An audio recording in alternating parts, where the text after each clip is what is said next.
You have to choose yourself. That is the only good version of a pick me. Choosing yourself, picking yourself. Hello, I'm your host Micah, and welcome back to the Transformation Tapes, a podcast in which I share my own personal development journey in hopes that the lessons that I am learning can be applicable to you in your own life. I'm not a healthcare professional. I'm not a doctor. I'm just a man with high intrapersonal intelligence. All right, let's get into this episode. Pick me. Pick me, pick me, pick me. I want to be chosen. I want to begin this episode defining what is a pick me. Because my definition may not be exactly what you're familiar with when you think of the definition of pick me. But I still felt like the term was applicable to how I was acting in my life. So I'm going to define it, how it resonated for me. I'm going to have to read it. A pick me is the type of person. So a pick me is the type of person who constantly begs for attention and approval and has to make everything about themselves. So I kind of got some of this from Urban Dictionary. A pick me will do anything to get attention and approval, including bringing other people and themselves down. I added the and themselves last night because I realized that that's important. I was down bad last night. Down bad. In a romantic way. And I had to rewatch that scene from Grey's Anatomy, season 2, where Meredith is like, pick me, choose me, love me. Like, just that entire scene. And it snapped me back into reality because I wanted to make this video weeks ago because I thought it was something that I dealt with weeks ago, but it came back with a vengeance.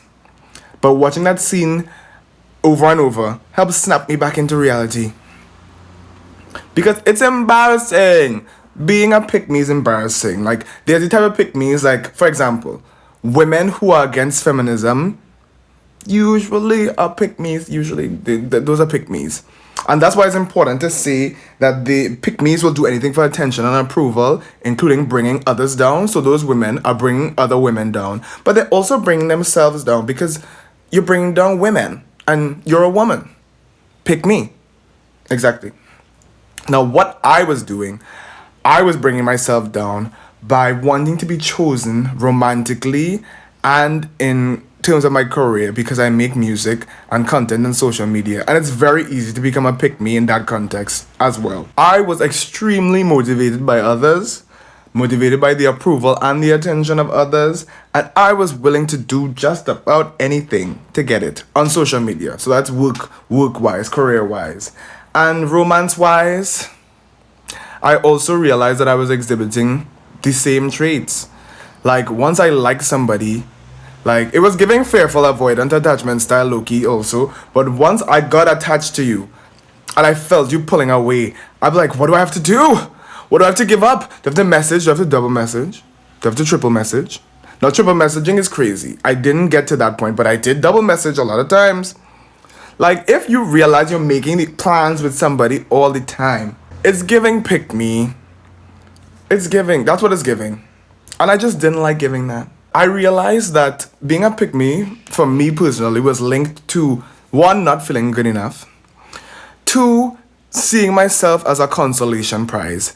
Because what I want this episode to be about is about how to be a positive pick me. There's a different version of pick me where we're actually somebody who picks themselves. We're not asking somebody to pick us and to choose us. We are picking and choosing ourselves.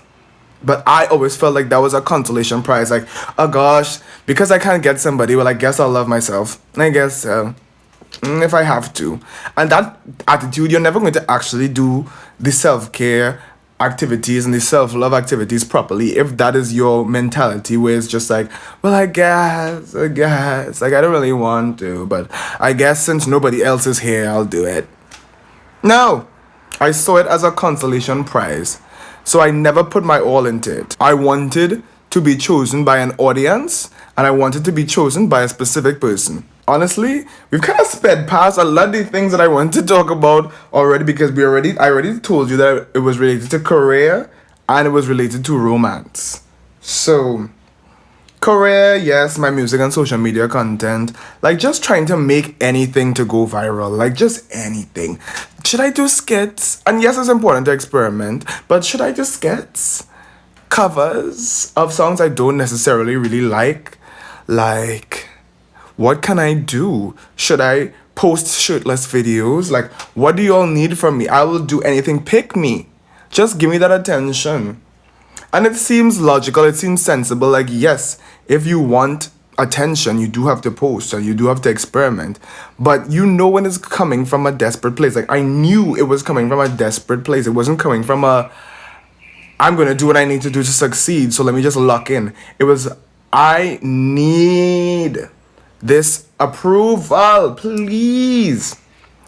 And I think in locking in, you don't have to do whatever it takes. You need to do what you are supposed to do, not whatever it takes. We don't want to be just known for whatever. We want to have a purpose, a meaning behind things. I need a purpose. I need a meaning, because that's when I'll be able to show up best.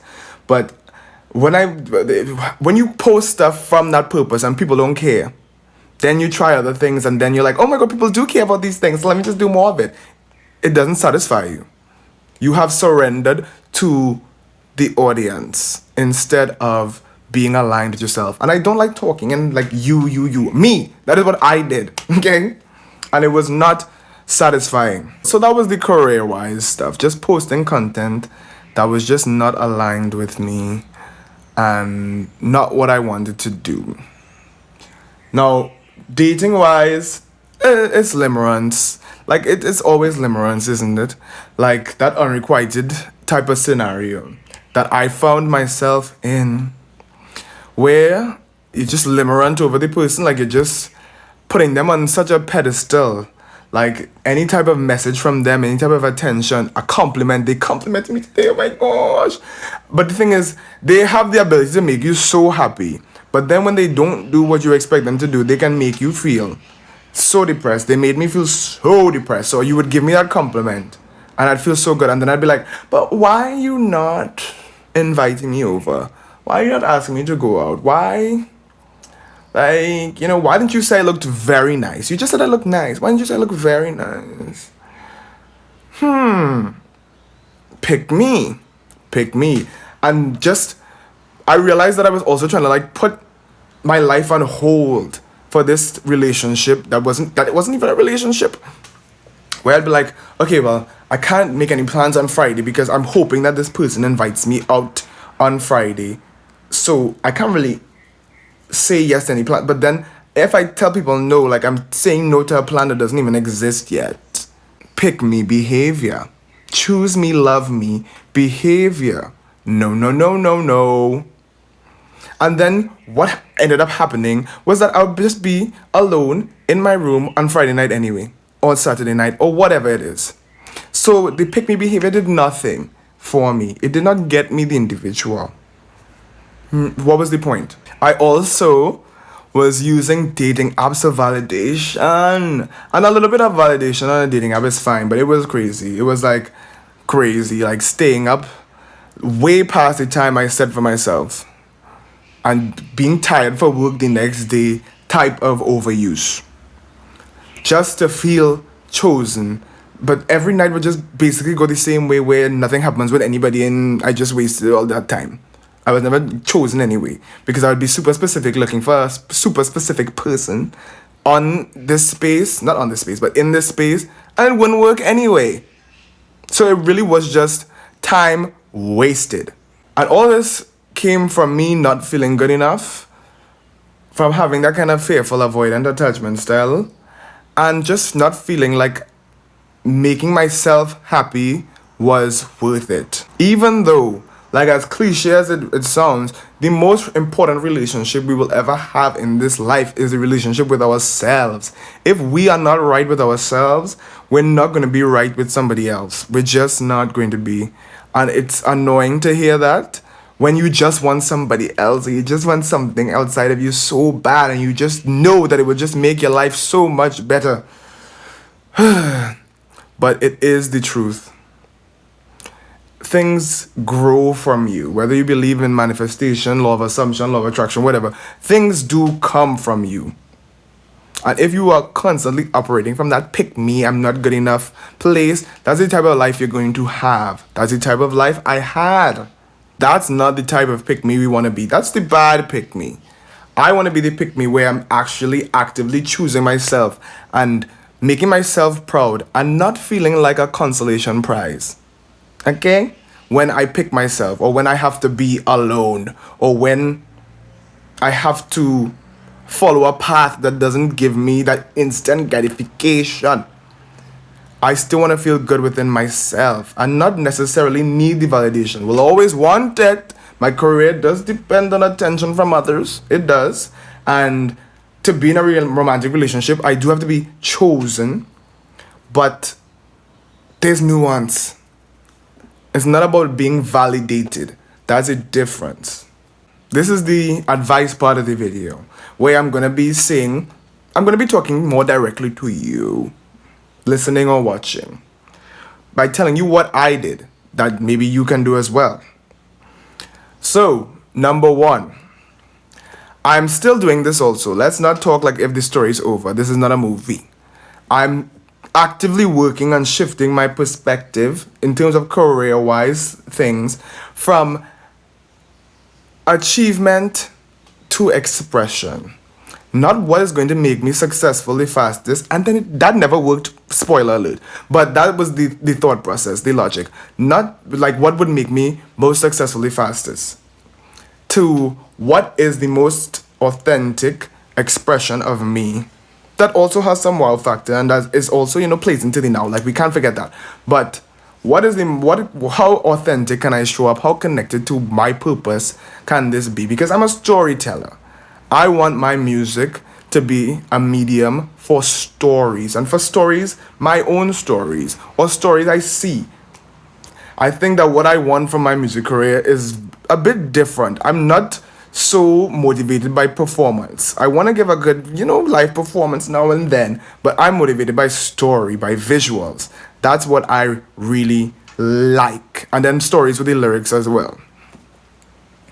So I have to do things in alignment with that. I really like personal development stuff, which is why I'm doing this podcast. But it just didn't belong on my music platform, so I moved it away. So I get to express myself here. And I think that I am good at talking about my feelings and my experiences. And we're all human, and every day we realize that nothing is unique.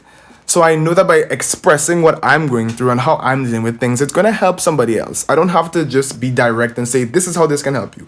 I could just use this as a diary and help somebody. And that's very cool. Putting a higher value on expression versus achievement and accomplishment. Just trying to make it more balanced. Number two, the second thing that I'm doing, I am saying affirmations when relevant, when I need to. Let me give you an example. I was in the club the other day and just feeling a little bit triggered. An ex-situationship walked in with their second new person, and I was a bit upset.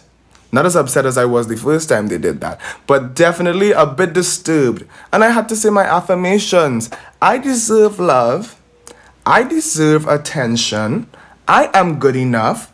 And I'm saying that in my head in the club. You have to do it. You have to do it. Okay? This is me telling you directly. You have to do it. Like, that may seem like not the right location to do that, but you gotta say the affirmations. Because just doing that for I don't even think I did that for a minute in total. I just said them sporadically throughout the night when I needed them. Just to give me a little boost. Because it was triggering. But it wasn't triggering enough to be stronger than the affirmations. So you have to use them when relevant, when necessary, or do like other techniques. But affirmations for me, when it's like a 5 out of 10 or less in terms of triggers, it really works. It really helps. So I would suggest affirmations because I really like just saying things. It's even better when you could say it out loud, but say it in your head in the club. The third and final thing that I have been doing is just trying to do more activities that are aligned with me and that build me up. So really doubling down on my language learning pursuits. So that I'm learning Spanish and I'm learning Brazilian Portuguese. It makes me feel good when I'm on Twitter scrolling and I can read the Brazilian Portuguese sentence because I know Spanish a lot better, and Spanish and Brazilian Portuguese are partially like intelligible. Like if you know Spanish, you can understand a lot of stuff in Brazilian Portuguese, so it's very helpful and I feel really good. Like I am on the road to being able to call myself trilingual. By next year, by the end of 2025, I should be able to comfortably say I'm trilingual. I speak 3 languages. I'm proud of that. That is amazing. That is me doing something that's building me up. I realized something else about me. I love to dress up. I do. So I love a good occasion to put together a look. So I've been really leaning into that more. In fact, at work, I won Best Dressed for my Christmas outfit that I had on. That's what I wanna experience. That is an expression of me. So it's just leaning into that, even activities where it doesn't seem like that serious. It's that serious. It's also it's also allowing me to make more mundane things like special. And I realized that I just like events. I like making things feel special. This podcast is another way that I'm doing something that's building me up, because it's something that I've really always been interested in, personal development, because my interpersonal intelligence has always been my strongest trait. So it's just to sit down and actually do it. Put on the light, write out the idea, like the little outline, so that it flows and people can enjoy it. Give it a little structure. But now I get to exercise that passion that I do have for this. I do. I've been yapping for almost 20 minutes straight. This builds me up. This makes me feel chosen. You have to choose yourself. That is the only good version of a pick me. Choosing yourself, picking yourself. And by doing things that build you up and that make you feel nice, I'm also, gymming. You can't see it. Well, if you're listening, you can't see it. But yeah. I may post this as a video podcast on Spotify as well. But just gym. Go to the gym, baby. Come on. I'm doing that. You have to pick yourself. You have to show up for yourself even when it's icky and gross, because you would do it for somebody else. You really would. The person that I was exhibiting pick-me traits for, they spoke about wanting to experiment with their style. I immediately went on Amazon and saved a bunch of items that I want to get them. This person has not invited you to their house once. You have basically invited yourself there 3 times. That's the end of that. No. Bad pick-me. My song recommendation, if you are in that state, is... what is it called? Love Myself by Haley Steinfeld. It's, it's a bit dated now, It came out in 2018 or whatever. Was it 2018? No, it was 2016. It's definitely dated now. But it still stands. I love me, I love myself, I don't need anybody else. Period. We love people, we want you there, but we don't need you. We don't need you. That is where I want to leave you all on today. Thank you so much for listening to the Transformation Tapes. I'm your host, Micah, and I'll see you all in the next episode.